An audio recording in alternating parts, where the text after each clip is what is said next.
Welcome to the show. It is Ivy Nation Sports Talk. It is Monday, a brand new week. Welcome to the brand new week. And I mean, We Are Not Marshall is right on point. We were spending extra time in the makeup chair. Can't you tell? This doesn't just happen. I mean, That's right. yeah. Absolutely. Well, hope everyone's doing great today. By the way, Vince, I don't know if you heard, national crisis averted today. Oh, yeah? But Peter King early this morning reported that the NFL might not have been able to put out its schedule as planned on Thursday, but as of this afternoon, there are new reports that they are indeed going to be able to put it out on time. I guess the computer was like spitting out, all these different scenarios and primetime games and all these different things, and so there was a chance it wasn't going to happen. But the NFL will put out its schedule as planned this Thursday night. And of course, as usual, they'll trickle out a few games, they'll announce a few before Thursday night and stuff like that. So do you give a crap? Like, does it really? Does it like, are you into that? Like knowing what the schedule is going to be? I'm not like, I got to know exactly who's playing it, but it's, it's like, what else is going on in May? I mean, that part is fair. There's not a whole lot going on in May. I don't know, schedule release like that. I don't know. That doesn't do anything for me.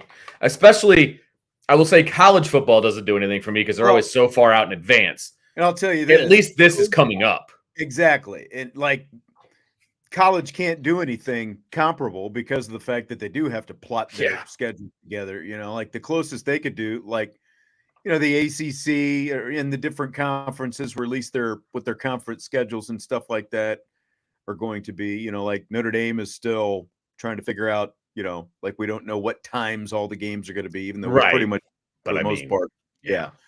But, even then, it goes like week to week. And in fact, we do actually have a college football related schedule thing coming up in rapid fire a little bit later. That's right. We do. I forgot about that. I was so focused on the content today.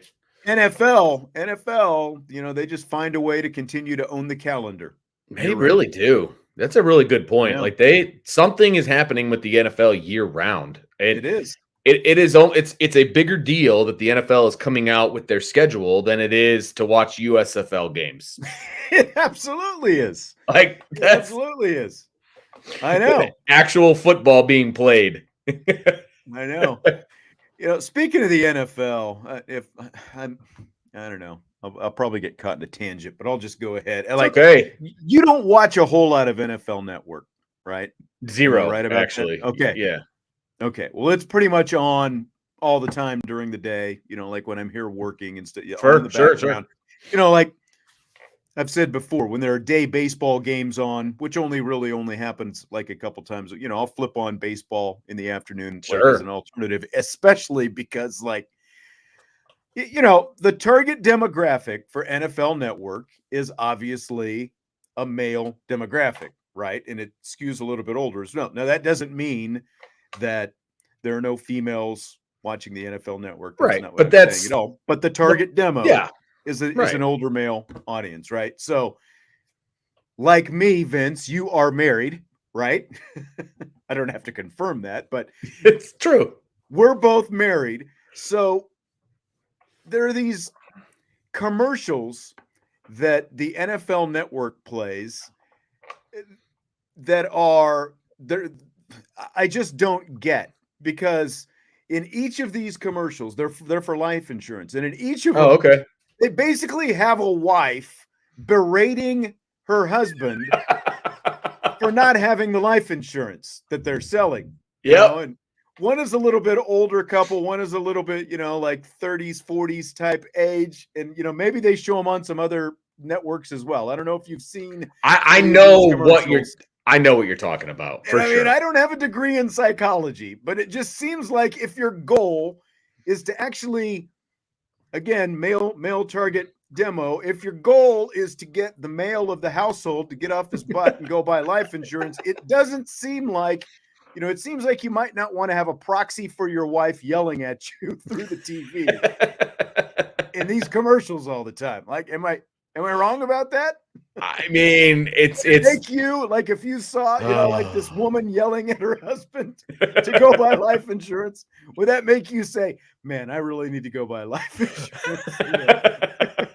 Just be like, well, that's pretty much how the conversation goes around here. I guess I need to go do this. Yes, It's great. I mean, it's the complete opposite of my house. It's me berating my wife to do different things on that. Okay. Well, so it's the opposite of my house, but everything else besides the finances, I'm getting berated. So It works. Yeah. Gotcha. See, and that's my point. It's like, especially when you've been married like us, I'm going on 30. You're going on, is it 19? 20. We're 19 this year, but yeah. 19. No, it's 19, but yeah, rounding up at this point. So it's 19 going on 20. It'll be 19 in August. So it'll be 19. Okay. Yeah. Okay. Yeah. Well, you're close. You're still closing in on 20. You're not that far behind. Right. So, yep. So I don't know. That's just, I had to get that out of my chest. No, it's great. I think that's hilarious. I think it's great. It's something, literally, when I'm sitting there, I'll be working and all of a sudden I start hearing it's like, I'll look up. It's like, oh, this part is coming. Mute. He's muting the commercials. Yes.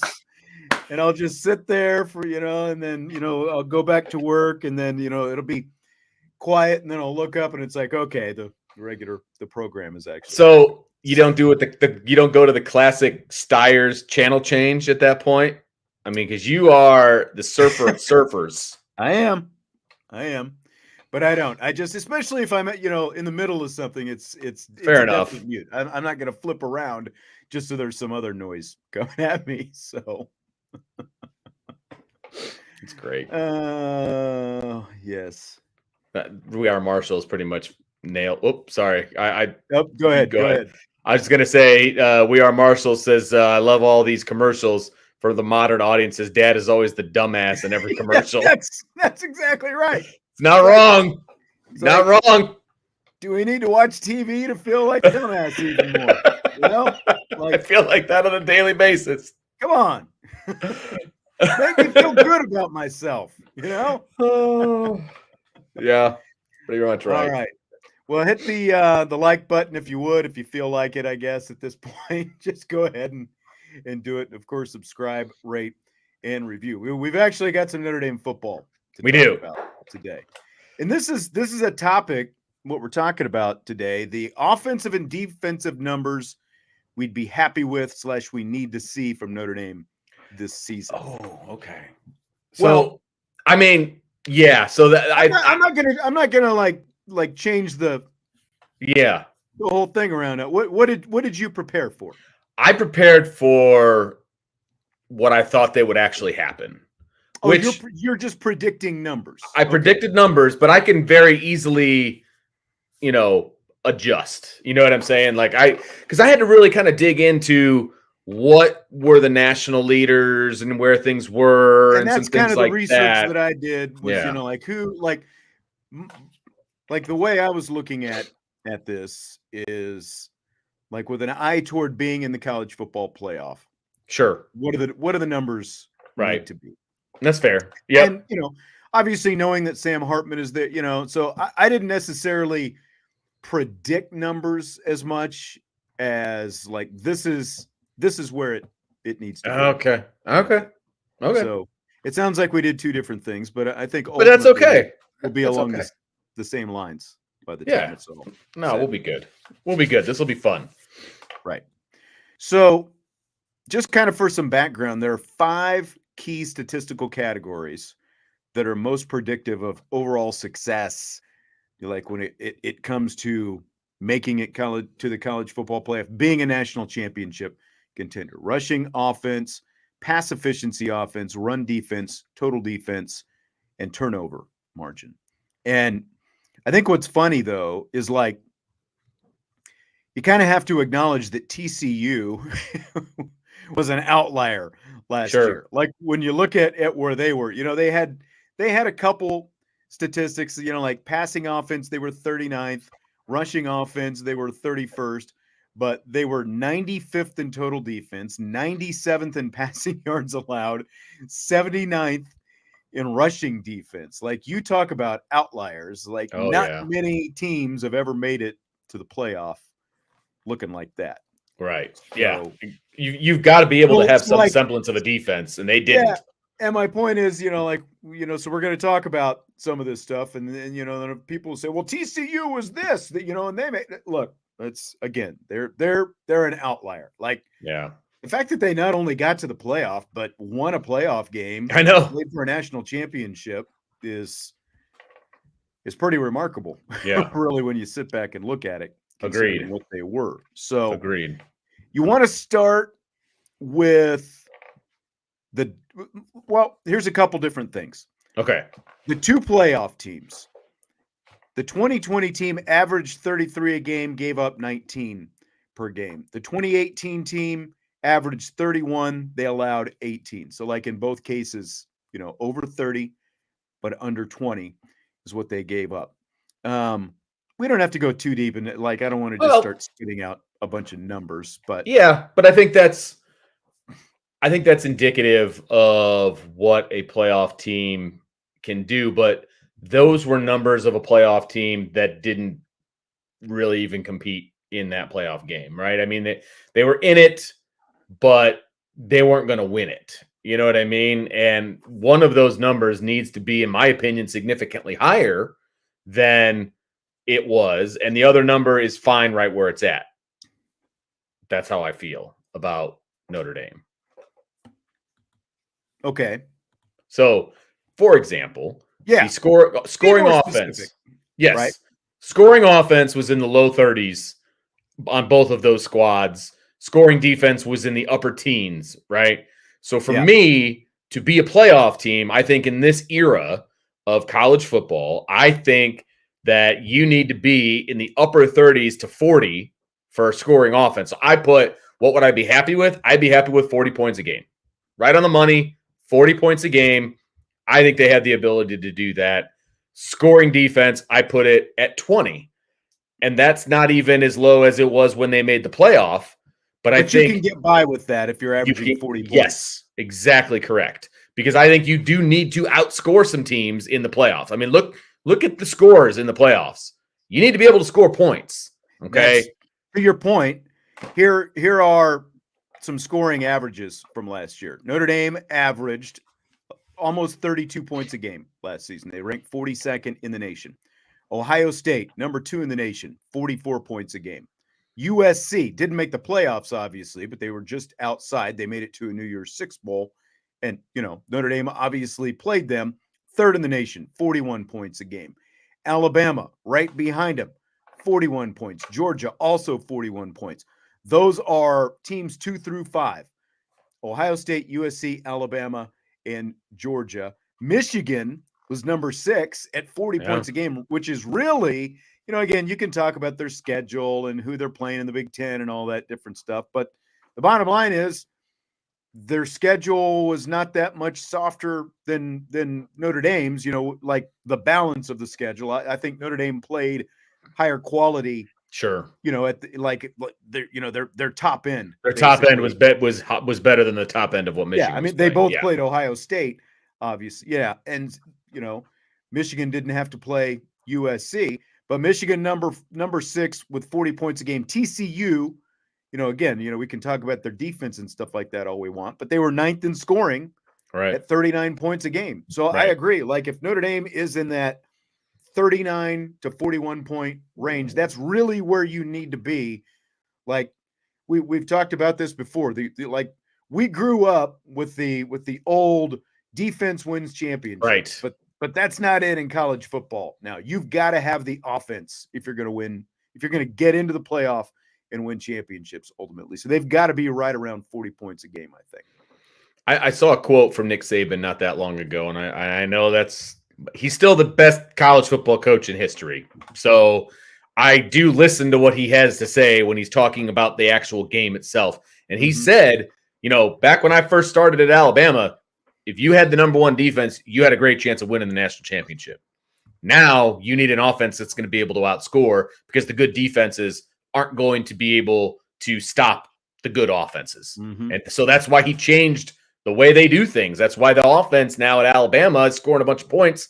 The defense isn't the number one team in the nation anymore, but they're good enough, right? And so he's spot on, right? And Brian and I have talked about this a bunch when we used to do shows together all the time. It's defense will get you to the championship or to the Final Four. Offense will get you to the championship. Right. You need to score points. You need to score points. And Notre Dame just hasn't had a team that can do both. They just haven't. And mostly it's putting the ball in the end zone. Bottom line. Yeah. And that's why you have to be more proficient. That's why, and prolific, really. And that's why you have to have more playmakers on the offensive side of the ball. And guess what?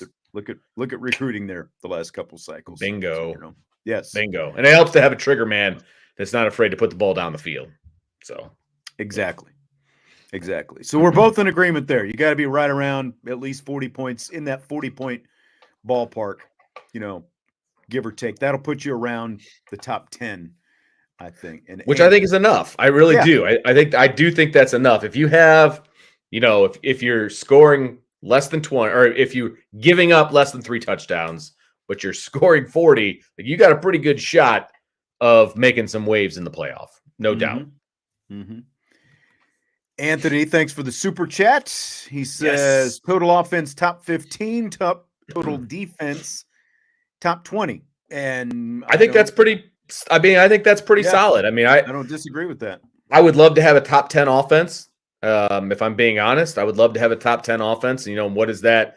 If we're just looking at last year, let me pull this up here. So a top 10 offense last year for total offense. Let's see here. There we go. Total offense. So top 10 was like 484 yards a game.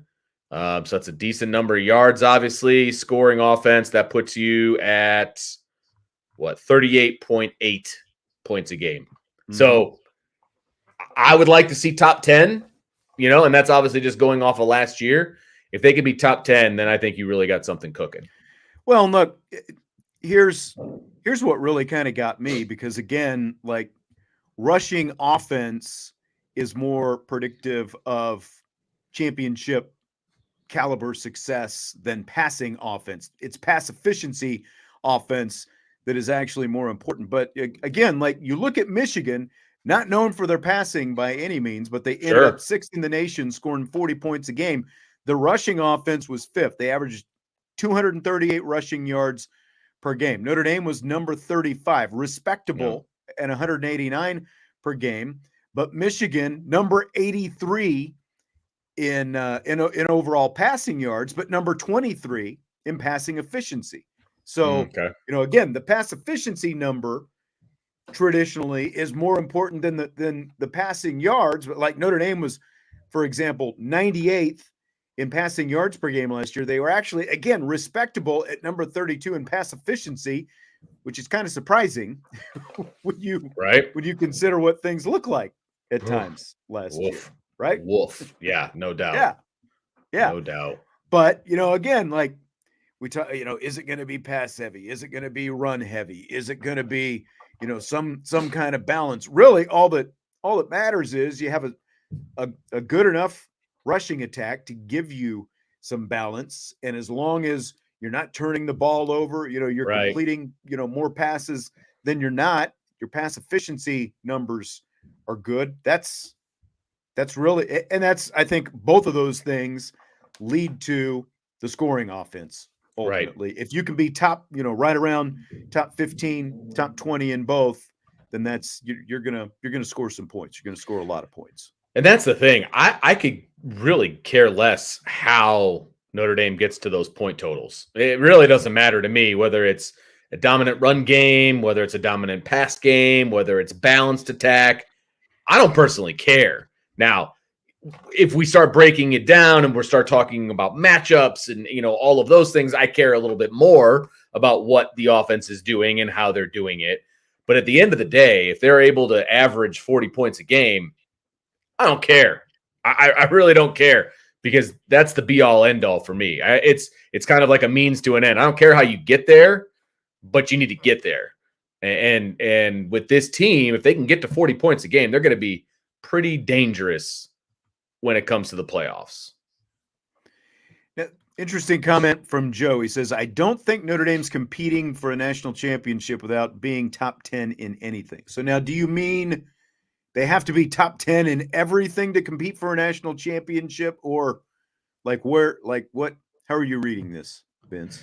Yeah, I don't, and we're not even saying that they're not going to be top 10 in anything. We're saying they could be top 10 in scoring, and they could be just outside the top 10 and like 15 to 20 when it comes to scoring defense. And I still think you're okay, right? I think that's the thing. He's right. You need to be really good at something if you're going to be a national champion. I mean, I completely agree with Joe on that one, because if you're not, good teams are going to find a way to exploit your weaknesses, right? And that's what happened with TCU, right? I mean, eventually their defense got exploited in the championship game. Obviously, Michigan couldn't do it, but it did happen eventually, right? So good teams are going to exploit your weaknesses. Well, and again, like when you look at total defense, which is one of the predictors of success, Notre Dame was 22nd last year in total defense. Again, respectable.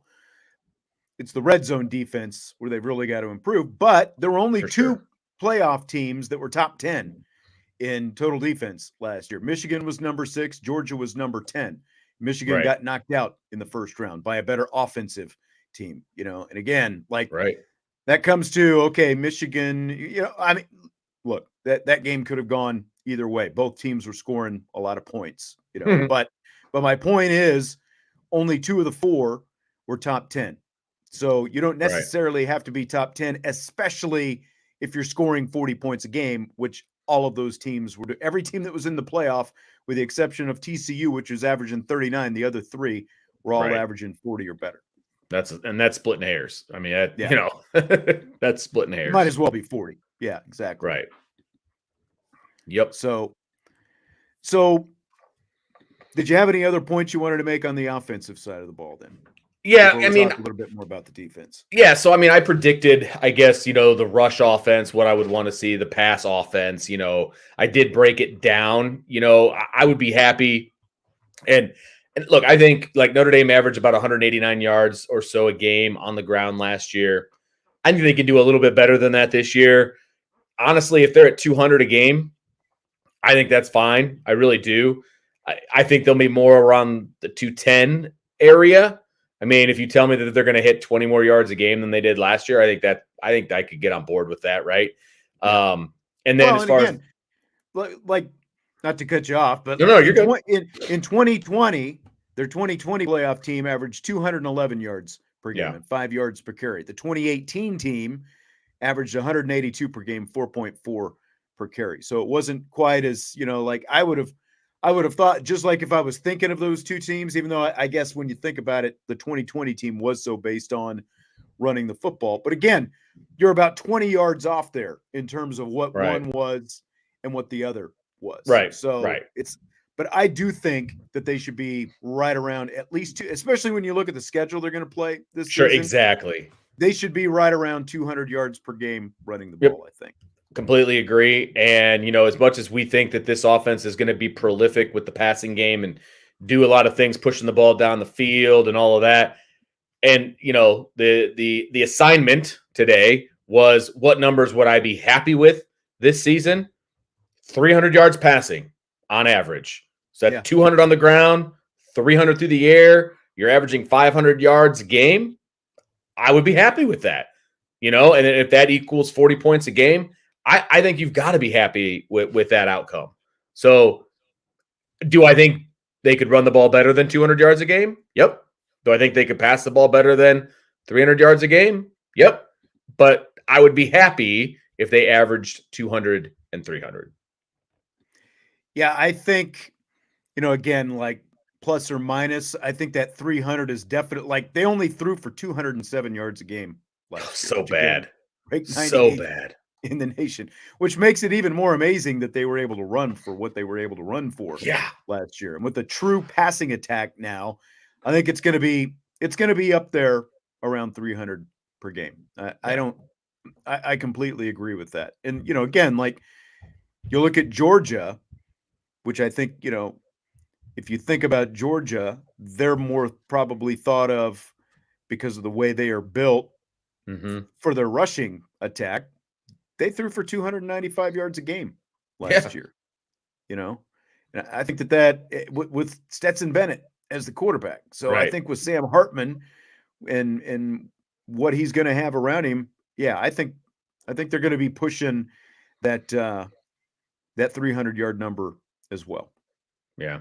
And like I said, if you average 500 yards a game, so that's 200 and 300, right? If you average 300 yards a game, last year, 300.7. Okay. So it's basically 300. 300.7 would have put them at 13th in the nation. Okay.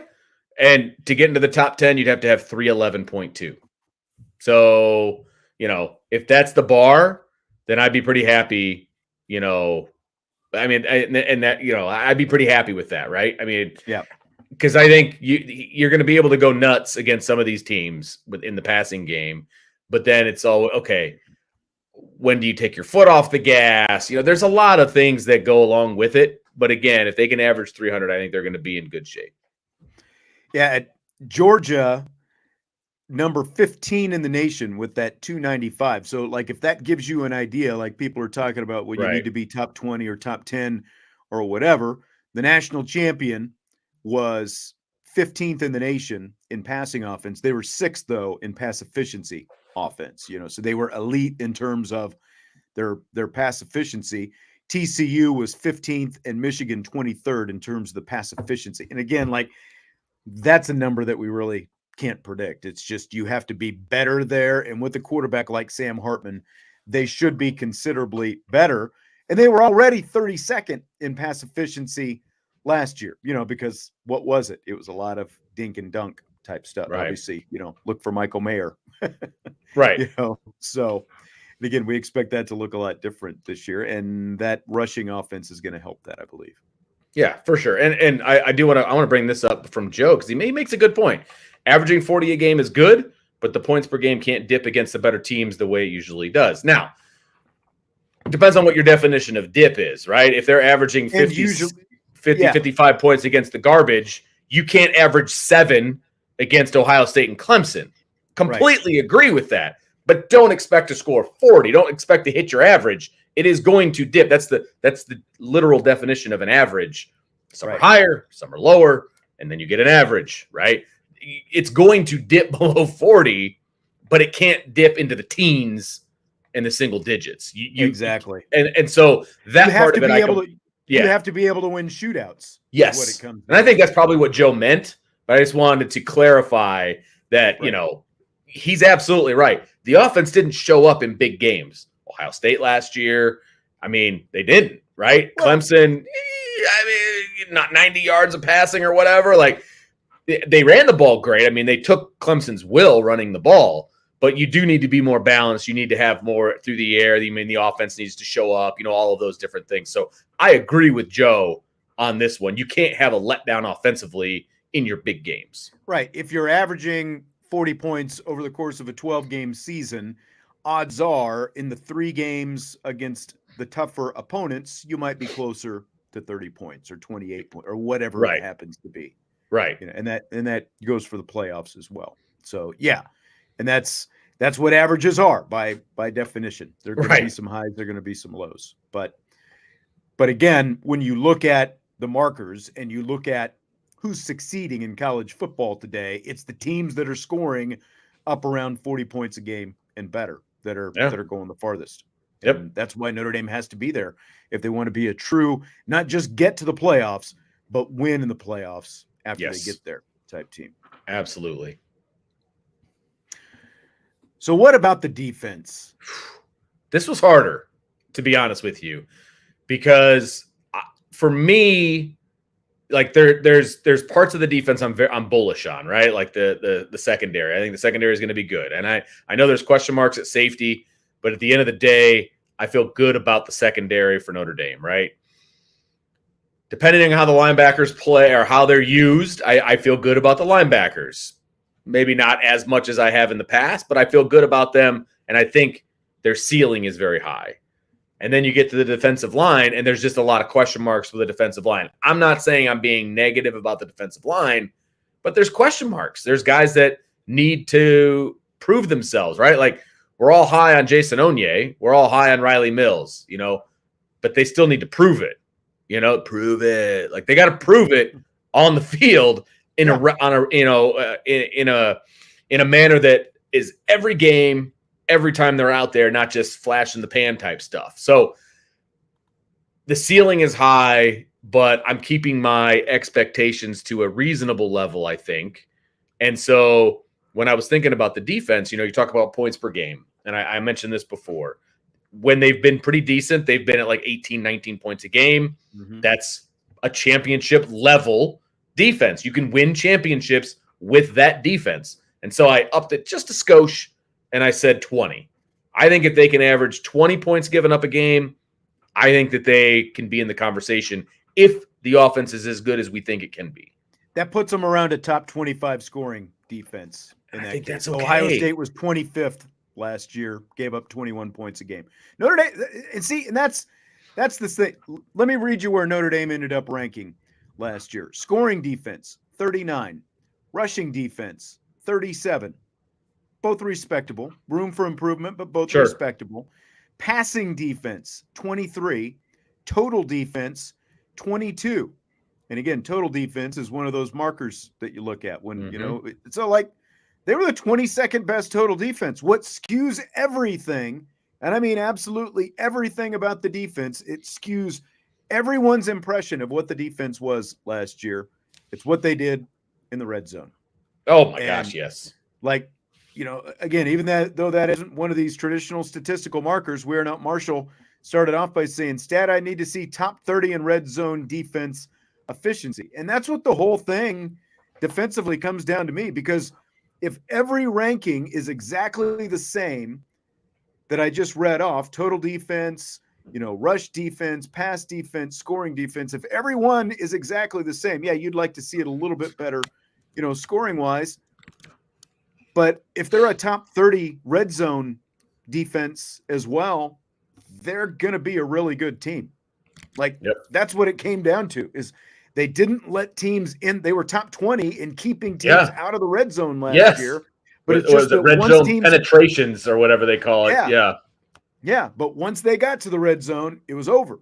And that's where that's to me the most important thing for this defense. I think everything else is there. Now, again, there's some concerns with, some new players like you talked about, front end, back end, and all that stuff. But the whole thing boils down to that for me. Can they keep teams? Can they at least hold them to field goals and not give up 27 touchdowns once teams get to the red zone last year? That's the number they gave up. And remember, we were always, worried about the red zone offense, and they could never score efficiently enough in the red zone and all these different things. And now it's on the other side of the ball. Like, I'm not worried about the offense scoring in the red zone.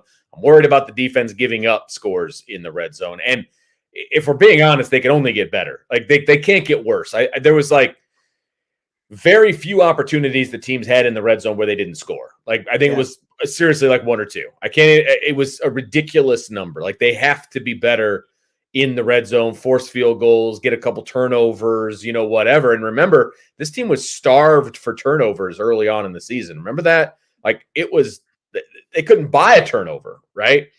That's where, they're going to have to step up. They're going to have to, because I don't think this is a bad defense. I just think that they weren't doing what they needed to do in the red zone. And it was like all their hard work between the 20s went to the wayside once they got inside the 20.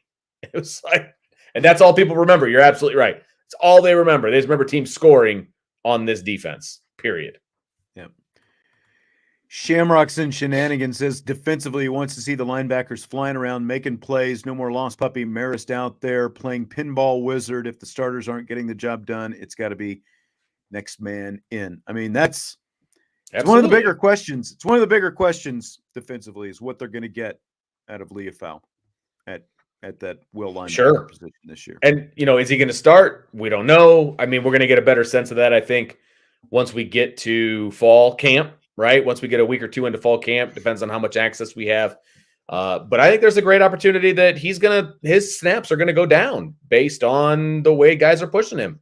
And on-field production has to matter. I mean, look, you and I are both coaches, right? When we're in practice and we see certain things, and you're like, yes, that's the guy I want out on the field, and that's how you start things off. But eventually, you have to be realistic with what is actually occurring on the field of play during a game. Because there are some guys that are frustrating as all get out in practice. You're like, why do you keep making these mistakes? And then you put them in a game and they make no mistakes. And they're just gamers. When the lights go on, they're just gamers. And then you've got the guys that are the exact opposite. They do everything right in practice. You put them in the game, it's like, who is this guy? What is happening? And as a coach, you've got to be able to balance that. You've got to be able to find the guys at the end of the day that are going to perform on game day. Yeah, exactly. Couldn't have said it any better. And that's, again, when you look at what they were defensively last year, I think that maybe some of the, across the board, could there have been better linebacker play? Yeah, but it's that will linebacker spot for the last couple of years, like going back to when Leofau and Shane Simon were splitting reps a couple of years ago. That's continued to be one of the bigger questions that this team has, because they got virtually nothing out of those guys 2 years ago, right? Going on 3, I guess, that year before Maris' injury. And, it's amazing that, like, when you look at the tackle leaders on this team, Leofau is still up there, because, like, it reminds me a little bit of watching Jalen Smith in the NFL. Like, the guy still makes tackles, but there are no difference-making, destructive type tackles. They all tend to be at the line of scrimmage or 5 yards beyond the line of scrimmage. Like, none where you're really blowing things up and diagnosing quickly, and those kind of things. That's what they need out of that position. Absolutely. And I think there's guys in that room that can do that. It just depends on, can they do that in a game, and will they get the opportunity to do that in a game? I still think that's a legitimate question, and I agree with everybody in the chat. If there isn't progress from, guys that have been out there, then they need to continue to look to see what else is out there, because I think the gap has been closed with a lot of these guys. Like, before, they were all true freshmen. Like, I get it. You don't necessarily want to throw them into the fire. I get it, especially at a position that is so linebacker heavy in this defense. I get it. Those guys have closed the gap. Like, it's time to see what we got. Yeah. And we started to see more of that during the spring. The question is, are we going to see a continuation of that? I would think that, again, I think that overall, just another year in the defense has helped out everyone for the most part. But yes, it's I think that competition is going to be good. The competition from those young guys, everything that we got to see from them. So I think it's good. I think it's going to push them all. I do too. And I think it's make the defense better, and that's what you want, right? So I'm excited. Now, sacks. This is a real tough quick one. Before we wrap things up. So they had 38 sacks last year. Yeah. They were tied with Alabama for 16th in the nation. Like, when I looked that up today, I was like, no. And I didn't realize that before today either. I had to double check that a couple times. Yes. I was shocked when I saw 38 sacks. It just didn't feel like they had 38 sacks to me, John. I don't know what it is. And when they were on the front page of the stat site that I was like, I was like, really? Like, I knew, Foskey had a good year from a stat standpoint, but I just didn't realize they had 38. I really didn't. Yeah, I know. So, to me, like, I think they might not quite hit that number, but, again, like, if they're between 33 and 40, even if there's a little bit of a drop off, sure, I think you can still take that. But I think they're going to be right around that number again, if maybe not a little bit more. Like, I mean, just look at all the blitzes that we saw in the spring. So that would be where I would put them at. I think I'm going to put them right around that 38 number once again. I'm a little less. I feel like they're going to have less than that. I think they're going to Okay. be a little bit. But see, here's the thing, and I keep going back and forth in my own head, right? So I think there's going to be a lot of teams playing catch up with Notre Dame. So I think there's going to be more passing More stack opportunities, opportunities. Yeah. which means there's going to be more sack opportunities, right? So maybe that number isn't unrealistic. But I also think that this defense is going to fly to the football better this year than they did last I do year. too. And so last year, Notre Dame had 85 tackles for loss, and that put them at 36th in the country, tied with, I should say, this is going to shock some people, Wake Forest. Okay. But anyway, I feel like that number is going to go up a lot. I think there's going to be more tackles for loss this year just because I think the linebackers are going to be faster. I think they're going to be – I think the tackling is good. It has to get better in open space. I feel like that number is going to go up. And if that number can go up, then I think that, defense as a whole gets better across the board, and it doesn't take that many, right? So they had 85. Let's say they have 10 more. That puts them at 95. That puts them in the top 10.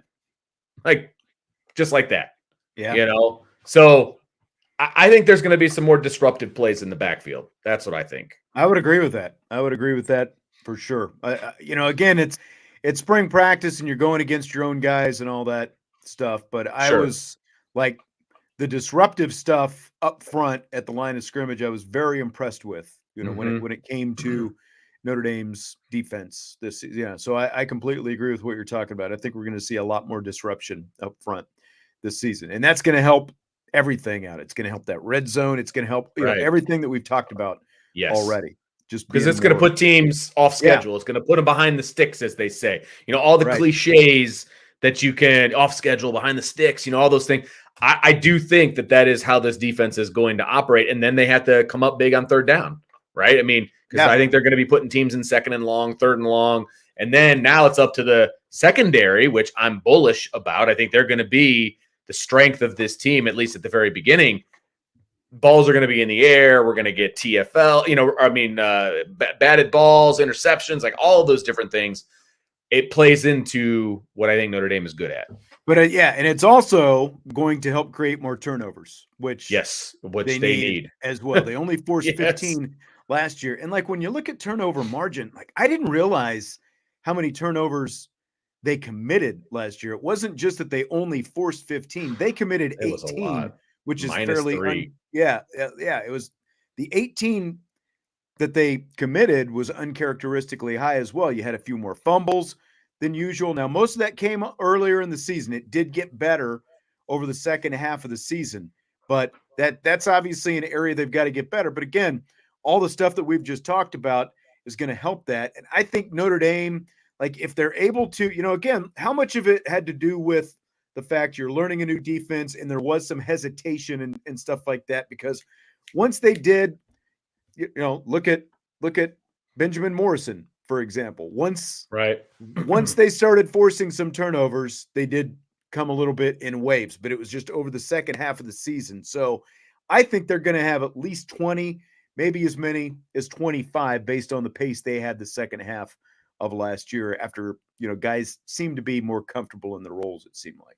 Yeah, absolutely. And I think that's why we saw guys flying around a little bit more, being able to use their athleticism, because, I mean, when you're not thinking about it, it just allows you to move faster. I mean, that's bottom line, right? I mean, that's common sense. So I'm hoping we see that in year 2 of Al Golden. And that's why I was not a big fan of everybody that was like, Al Golden's got to go. He's got, give him a chance to like get his defense in. I mean, he was hired right before spring, and I just feel like give him an opportunity to have more than a year at Notre Dame, and let's see what his defense can do. Yeah. I think it's going to be a lot better this year. And again, it was already a pretty good defense last year. It was just a couple of things, the lack of turnovers forced in that red zone, that really, I think that clouded a lot of what was really pretty good over, and the missed tackles and stuff like that. They've got to get better at that too. But again, I felt like that was better at points over the course of the season as well, So, all right. Anything else before we move on? I'm excited about this year. I mean, I'm trying not to be like overly optimistic, but I am very excited about what the offense can do. And I think the rise of what the offense can do will allow the defense to come along. If there's any speed bumps or whatever with the defense, I think the offensive efficiency and the offensive numbers that they're going to be able to put up is going to allow the defense to come along, and the defense is going to be able to play with a lead. There's going to be much more margin for error. You know what I mean? And when you've got that and you're not forced to be on the field, like how many times last year were we like, the defense gave up an 80-yard drive at the end of the game. I mean, it was in their hands and, all of these different things. I don't think that's going to be the case. I don't think they're going to be put in that position where that 80-yard drive ends up being a backbreaker for the game. And so that's going to allow the defense to, play with a little bit more excitement, play with a little bit more athleticism, and not be worried that if they make one mistake, they're going to lose the game. Vince, are you ready for rapid fire? I'm always ready for rapid fire, baby. Let's go. Woo! Do it. Let's do it. So which of these duos are you most confident in? This is a complicated question. I don't know where you came up with this. I had to read it like 3 times just to make sure I understood what was happening. All right. So you got the combination, Jordan Botelho and Junior Tuihalamaka in for Isaiah Foskey now. Mitchell Evans and Holden Stays, the 2 tight ends for Michael Mayer, or Andrew Kristofic and Billy Schrouth, replacing the 2 guards, Jarrett Patterson and Josh Lugg. So which of those 3 duos are you most confident in? So there's shakiness with all 3 of these duos, right? Mm-hmm. So like from strictly an athletic standpoint, right? It's Jordan Botelho and Junior Tuihalamaka. Like I feel like those 2 can make some crazy waves at Viper this year. Now, replacing Isaiah Foskey is not going to be easy. He was a high round 2 pick for the Saints. He was a stat stuffer. I mean, he did all of those things, right? But I think those guys are going to pick up right where he left off. Replacing Michael Mayer, even in the aggregate with both of those guys, it's never going to happen. Like, I just don't see it. Like, Mitchell Evans is a good player. Holden Stays is a good player. They're not Michael Mayer. So, and we're not including Eli Raritan because he's not healthy, right? And that's fair. That's why he's not in there. You can put anybody you want in that duo, and it does not matter. They're not going to equal. And I don't want them to equal what Michael Mayer did, because that means that you have a very one-dimensional offense. I don't want that, right? So I'm not as confident in those 2, and that's okay, right? When it comes to the guards, this is the interesting one, because Billy Schrouth's ceiling is very high. Mm-hmm. Andrew Kristofic's floor is really high, in my opinion. I don't think his ceiling's very high, but I don't feel like he's going to make a bunch of mistakes. I think he's just going to be steady Eddie the whole way through. You could compare him to Josh Lugg, and I think that would be appropriate, right? I think that would be fairly appropriate in this particular conversation. In no reality am I going to say that a redshirt freshman Billy Schrouth is the same as a 5th-year senior Jarrett Patterson. Like, I can't. True. I can't go there. Now, maybe when Billy is a 5th-year senior or a 4th-year senior or whatever, he surpasses Jarrett Patterson. But I can't go there for this year. So in this particular question, I'm more confident in the duo of Jordan and Junior. I'm with you. I'm right, because just to pick up where you left off there, in no world, even in the aggregate, is Mitchell Evans, Holden Stays, if you want to throw Raritan in there if he's healthy, none of them are going to come close to the production that Michael Mayer had. All 3 or 4, however many, none of them are going to add up to 67 catches and over 800 yards, I don't think. And we don't want them to. Like, they don't need to be a tight end based offense. Exactly. And I think, exactly. And that's with the quarterback that they have. We expect this to be a more downfield offense to begin with. Right. Do I think that they can all do their jobs and be good tight ends? Yeah, but I'm not confident that they're going to come close to that. And you make great points about, as good as Billy Schrouth is, are you really expecting him to be as good as a 50-year guy who, just got drafted last year. And Kristofic, I think he's going to be solid as well. But Josh Lugg had been around for a little bit as well, and had maybe a little bit of an underrated season. Just got signed, I saw after the weekend, by your Bears, by the way. So I agree. Right. Like even when you've got the program's all-time sack leader and you're replacing 11 sacks, I think that those two guys, Botello and Tuihalamaka, and then even throw Burnham in behind them as well. Like I think that group is really going to excel at that Viper defensive end. And we were talking about the disruption up front. That's a big part of where it's going to come from. I think is what's going on over there. Yeah. And especially when you've got some of those interior guys who you talked about who have upped their level of play as well. That's going to do nothing but help those edge guys. It's going to help everybody. It helps out the entire defense when you get more from that nose and that 3 technique as well in the middle there. So absolutely. They could be electric, and somebody mentioned you add Burnham in there. I can't remember if you mentioned him or not, but you had him as the third one. I thought you did. I mean, I think that position could be dynamic. It's going to be, you talk about sack numbers and tackles for loss. I mean, I think a lot of that's going to come from that side for sure. I agree. All right, I've got one comment from Marcus Freeman from after the Blue Gold game that we never really got to, and I've been kind of sitting on it because we've had so much other stuff going on with the transfer portal and everything else, obviously, these last couple of weeks. So here's Marcus Freeman on whether or not he would change the format of the Blue Gold game. As far as the format of the Blue Gold game, there's still an element of it's televised nationally. Every year you're going to do some things differently schematically. And there's a part of that where you want to keep that in-house. You want to keep that in-house and not just show everything you're going to do. I want to see success on both sides of the ball.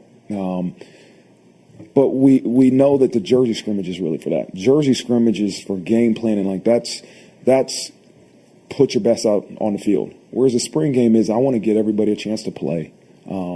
Not everybody gets a chance to play at Notre Dame Stadium or will ever get the opportunity to play in a meaningful game. And so it's a great opportunity to give the guys that you're counting on a chance to go out there and compete for a little bit, but also give the guys that might not ever step on that field in a meaningful game an opportunity to go out there and play in a real Notre Dame uniform in a spring game. And so I wouldn't change. I like it. I like what it provides for your team. I like what it provides for recruiting and what it provides for your fans. All right, so there you go, Vince. The format of the Blue Gold game. Are you good with it, or is there something different you would want to see? I mean, I agree with what he says. I think it's a great opportunity to get some walk-ons in and because it doesn't matter. Like, it matters to them. Like, I would love to strap it up during a Blue Gold game and go out and play 20 years ago, obviously. Well, I was going to say, they sell those fantasy camp things for people who would love to do that, right? I don't have $5,000 to plop down on a week's worth of fantasy, but anyway, I do like it. I think it's fine. I don't need to see another practice. Now, I would love to be a fly on the wall to the jersey scrimmage. Absolutely, I want to see that. But at the same time, they're not going to give us in the Blue Gold game the jersey scrimmage. That will never happen. And if anybody thinks it's going to happen, they just need to understand that's never going to happen. So what's the next best thing? Kind of a pseudo game where it's basically like we're in the parking lot picking teams and they go out and play. Yeah. I mean, it's really it's your culmination of spring. Whether or not anyone really gets anything out of it is irrelevant, is what he's saying, because everything that's going to be relevant happens a week before in that jersey scrimmage. And like you said, I mean, that's what we would like to see. Like, at the very least, we're not going to talk about X's and O's and all that stuff. We're going to talk about player performances and unit performances and stuff like that. Like, that's what, whether there's a camera there or not, which there's never going to be for that jersey scrimmage. That's what we would like to see. So we have more to base, our opinions on. But what happens? you get a vanilla blue gold game, and everyone Yep. bases their opinions on that anyway, because Right. that's what everyone wants to see. But I completely agree with everything that he's saying. It's like you're not going to change it because it's going to be on TV. Everyone's going to see it. There's always going to be some certain strategy that's going to be left out. So I mean, the only thing that you could do is make it ones versus ones, twos versus twos. So at least you have, the Right. same level of guys going up against each other, and then you make your substitutions later on. That's really the only potential change. But because of the fact of all the other things, all the other factors that he talked about, he's not going to change it. I guess I don't blame him. Yeah, I mean, in the one versus one, yes, you're going to get more competition, and I get all that, but that's pretty much what they've been doing all spring. It's fun to mix it up for the guys. Like, they don't want to keep hitting the same guys that they've been Something hitting different all for them. spring. Like, it's something different, and they got some buy-in, picking the teams, and like, it's fun. Like, it's that, it's when you go and have a 3-on-3 basketball tournament at football practice. You know what I mean? It's like, this is fun. So I have no problem with it. And at the end of the day, it's the last practice. You got out of there without any injuries. Yep. Check for good. It's all that matters, right? Right. Yep. Seriously. Fill in the blank. It's blank that NBC's first Big Ten Saturday night primetime game is going to be Penn State versus West Virginia on September 2nd. I should have looked up what the other options were for the Big Ten night game or whatever that was going to be. Not a lot. I'm guessing there's not a lot. Yeah, exactly. That first weekend. That's what I figured. So this is probably the best that they're able to find for that particular slot. Okay. I mean, it's not the Rich Rod, West Virginia that, is lighting up the scoreboard or anything like that. But there's a lot of people that want to see what this Penn State offense is going to be able to do. And I think that's why people are going to tune in to this game, because people think Penn State's going to be really, really good. Preseason top 10 team. They think the offense is going to be solid. Like, that's why people are going to tune in, myself included, to see if Penn State's the real deal. Now, you're not going to be able to tell necessarily because they're playing West Virginia, but let's see what they can do offensively. Yeah, exactly. And this is the official week 1, September 2nd, because remember, Notre Dame is playing week 0 this year in that game in Ireland. So this will be the bookend, or, the back end of the NBC doubleheader that day, because you'll have Notre Dame and Tennessee State on TV earlier that day. So you get Notre Dame, Tennessee State, and then you get Penn State, West Virginia. And remember, all the best games typically are still going to go to the big noon kickoff. Like, this is about, even though it's an interconference matchup, Penn State, West Virginia, this is about the level, I think, of what you're going to see in a lot of these NBC Saturday night games throughout the season.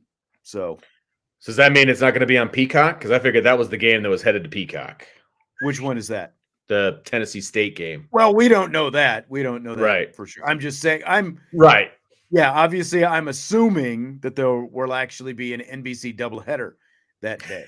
But I mean, it would be might smart. Be a big assumption. I don't know. It would be smart if NBC did that, though, to lead into their first primetime type. You know what I mean? You would think they would. Not their first primetime game, but their first Big Ten primetime game, right? Yeah, exactly. You would think that they would want Notre Dame on, even if it's a stinker of a game earlier in the afternoon, since this will be their first opportunity to put a doubleheader.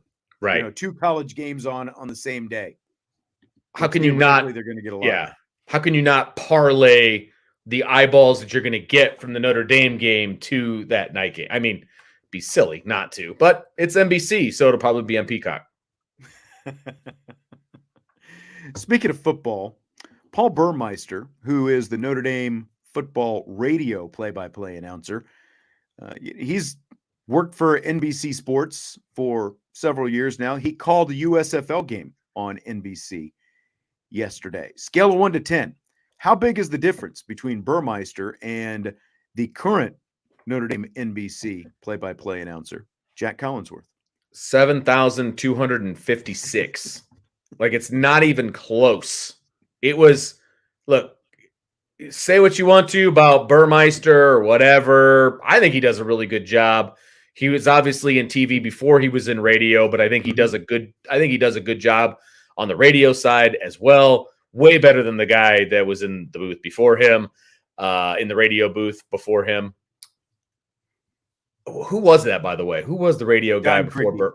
Thank you. Don Criqui came after Tony Roberts. Terrible, especially taking over for Tony Roberts. Criqui never knew the numbers, the name. Like, it was awful.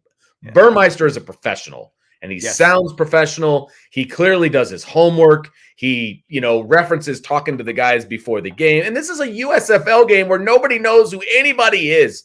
And he has backstories on guys, and he put a leash on whoever his color guy was and just brought him along. And he was setting him up, and he was doing all the things that a good play-by-play guy does. And it was music to my ears. Yeah. I mean, it was like, it's like the difference between Vin Scully and like some single A announcer who's still trying to work his way up the ladder, because that's basically the experience. Not quite, maybe there's a little bit more disparity in experience there when you're talking about Vin Scully, but I was really impressed. Like, I've heard Burmeister on the radio before, and sometimes when you see some of those highlights and stuff like that they put out, you get some of his calls, super, like matched up with, with the video and stuff like that. And like, he sounds like a broadcast professional, like the kind that you would want representing a national brand on a national TV broadcast network. And that is like, if I was, and again, this is, I don't want it to seem like I'm like taking shots at Jack Collinsworth or whatever, but the guy is just inexperienced. Yes. We've talked about it before. It's one thing if you want to talk about, because of the connection that he's got two connections. He's got one because he's a Notre Dame alum. He's got two because he's the son of Chris Collinsworth. It's one thing if you have those connections and you're good enough to do the job, then it's not a big deal. But he obviously is not good enough to do the job on the stage that he is doing it on. Paul Burmeister is, and I can't, for the love of me, figure out like why, when you've got a guy who's already connected, both to Notre Dame and to NBC, why he's not the guy in that seat. Seriously. And he's filled in a few different times too. Like, it's been right there in front of him. Like, here it is. He can do it, And I was thinking about this the other day when you're like, hey, turn on the USFL game. And, Jack Collinsworth, yes, he's got the name recognition, but I think people forget that his dad's a color guy. Jack's trying to be a play-by-play guy.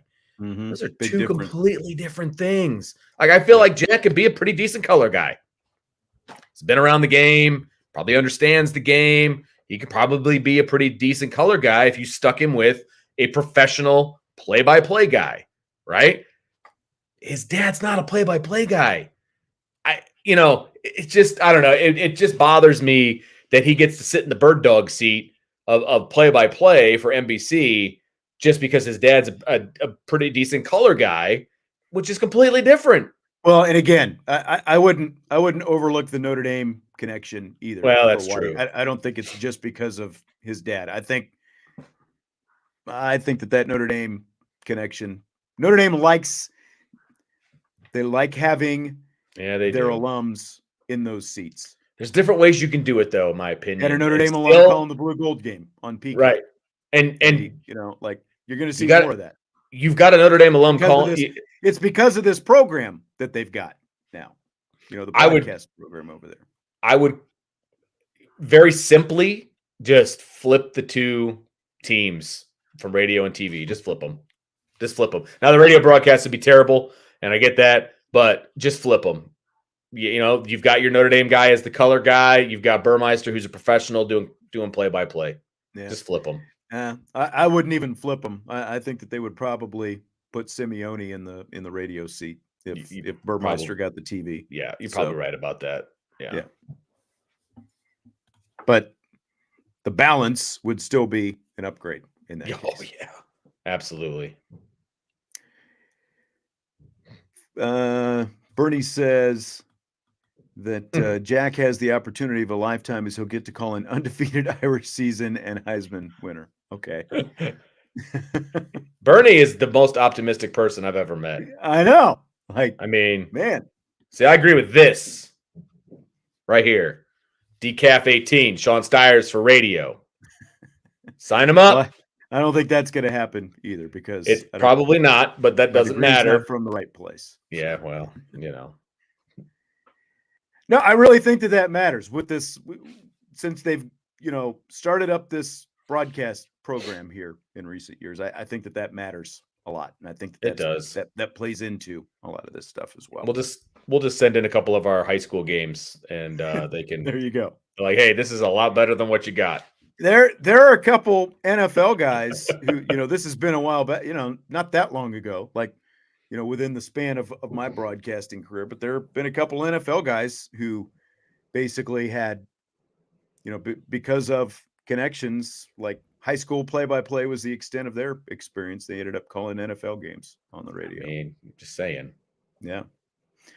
Fill in the blank. It's blank that the Chicago Bears are moving forward with breaking ground on what will be a $5 billion project to build their new dome stadium in the Arlington Park suburbs. It's about time. It's about time. I am normally a guy who is all about the history and the tradition and all of those things. And I realize that Soldier Field is one of those things. But the history and tradition went out the window when they did the renovation, in my opinion, because it was just such a poor job on the renovation and the way they did it and the way that it looks and all of those different things. I was very disappointed in the renovation. And I will also say, from a selfish standpoint, I'm a Bears fan, I'm a Cubs fan. I love everything about Wrigley Field, but it's old, right? I mean, and they've put up the jumbotrons and they've done all of those things, and that's awesome. And but it's an old stadium, and that's part of the appeal, and that's great. Mm-hmm. Some of these nice stadiums, like the one in Vegas, the one in LA, you want to talk baseball, you can talk about Milwaukee, all of these really nice stadiums. Chicago deserves a nice stadium. They just, the cell's a dump. Wrigley Field is older, but it has the charm. They ruined Soldier Field, and it's old. That's a double whammy. Like, they deserve a state-of-the-art field, and I'm glad they're going to get one. And look, Buffalo is finally going to get their dome. There are other, like, I'd be shocked if, like, within 20 years, if 90% of the NFL stadiums aren't dome stadiums. Yeah. I think, because one, in a colder weather city, they've got a chance to they'll host a Super Bowl at some point. Yes. After they build this, and they will also be able to host Final Fours. Those will both be huge revenue generators for, it obviously won't be exclusively for the city of Chicago, but it'll be for the, for the Chicagoland area. They'll be able to host events that they're not able to host right now. And like, absolutely, I saw these artist renderings of this thing, and it's not just the stadium that's going to be $5 billion. It's like, that's only like half of this. There's going to be like a whole, I think they're calling it the Arlington Parks Village or something like that out and around. There's going to be all kinds of stuff around it. It sounds like it's going to be really nice. And it's, like you said,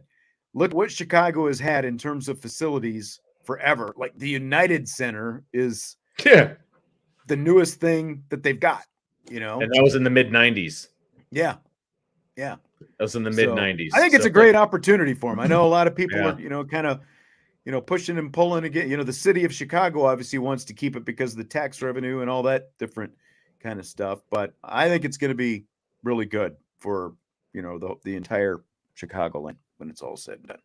Absolutely. I'm excited. Like Notre Dame's going to play a game in there, so we'll be able to go. We'll be able to check it out. That either. It'll just take us a little bit longer to get there.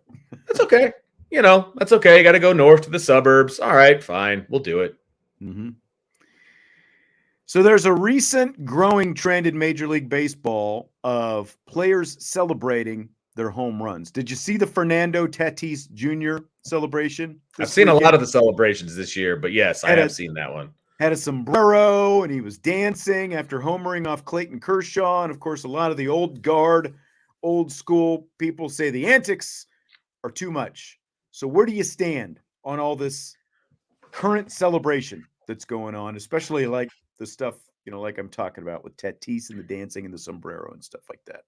So you and I are both baseball guys. I am a traditionalist to a degree as far as like, you hit a home run, don't show up the pitcher, like get around the bases, do your thing. Once you're in the dugout though, and that's where all this is taking place. Once you're in the dugout, man, you do you. Like I have no problem with guys celebrating with their teammates in the dugouts. I have no problem with that. I think it's fun. I think it's exciting. I think it's cool.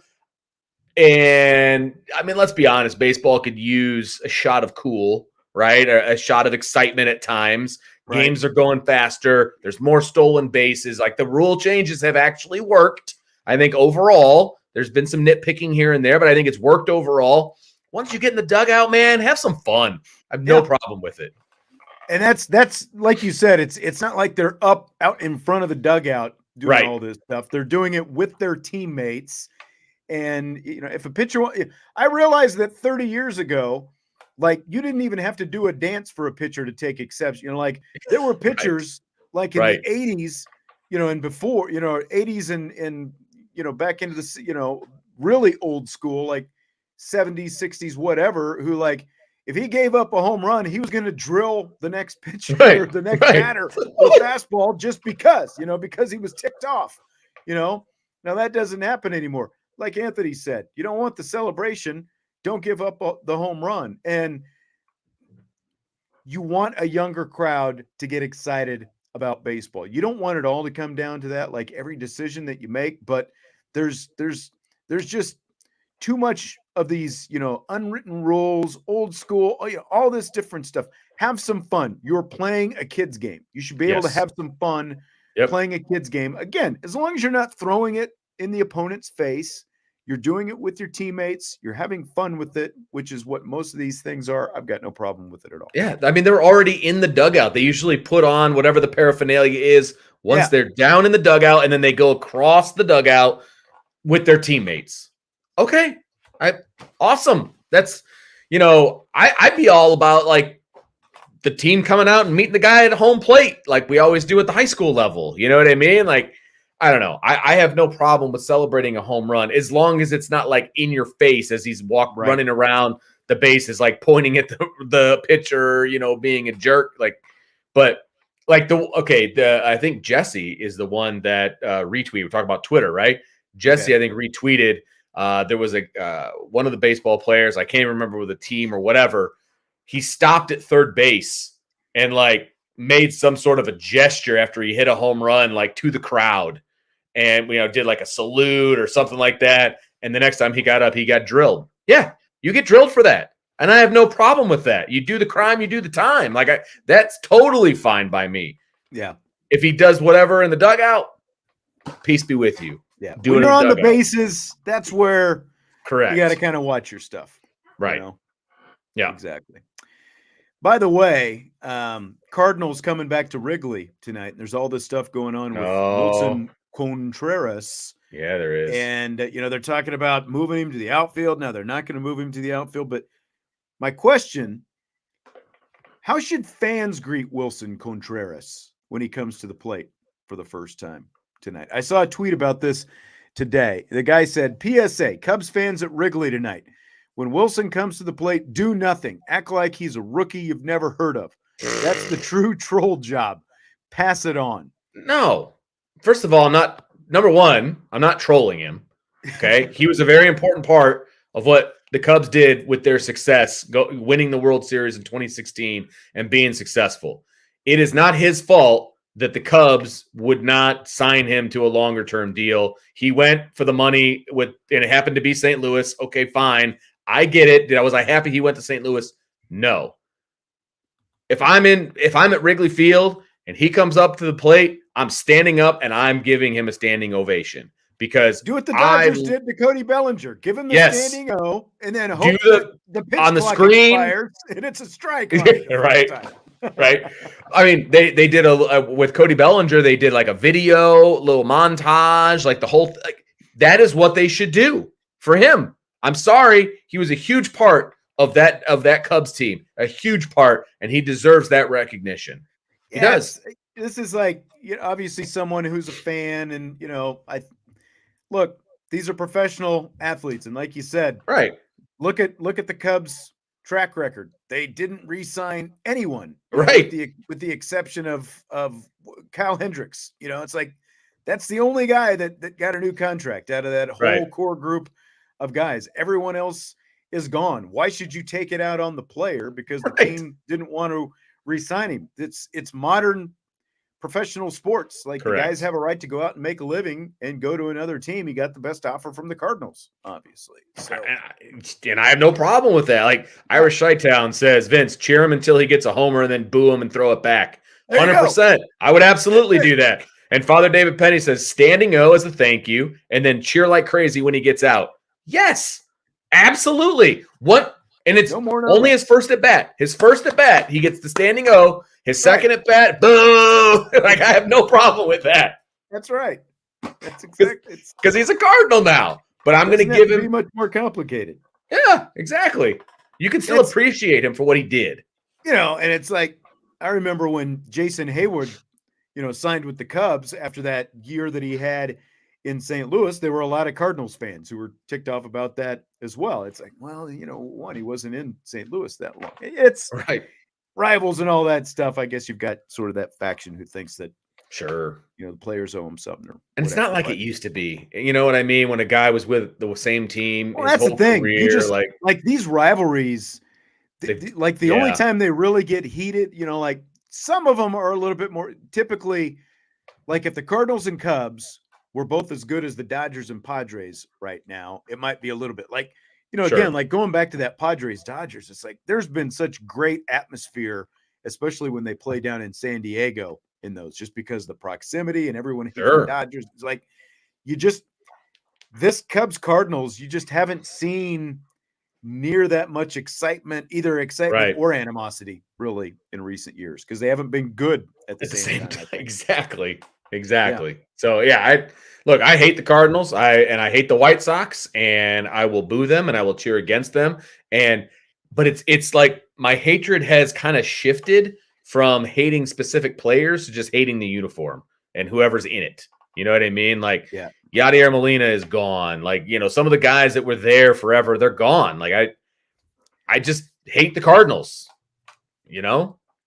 Dekoff 18 says all those guys are washed up except Rizzo and Schwarber. And it's funny because going into the weekend, I was thinking, like, where's Chris Bryant? Because like he was obviously with the Giants and it's like, and then I flipped on because I got the MLB package and he's with the Rockies playing. And literally, like, I turned on the game when he was at the plate and he got, he like dumped a single against the Mets in the game. It's like, oh, Chris Bryant playing for the Rockies.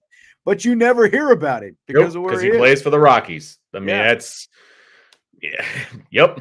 I don't know what else to say. Yep. I know. That's exactly it. And Amago's up in Detroit, not playing terribly well. And I mean, they've all kind of just went their own way and done their own thing. And he's right. Schwarber and Rizzo are the guys that are kind of still carrying the mantle for that 2016 team. And those are the two guys, if I'm being honest, are the ones I wanted the Cubs to keep the most. Soothsayer. Yeah, exactly.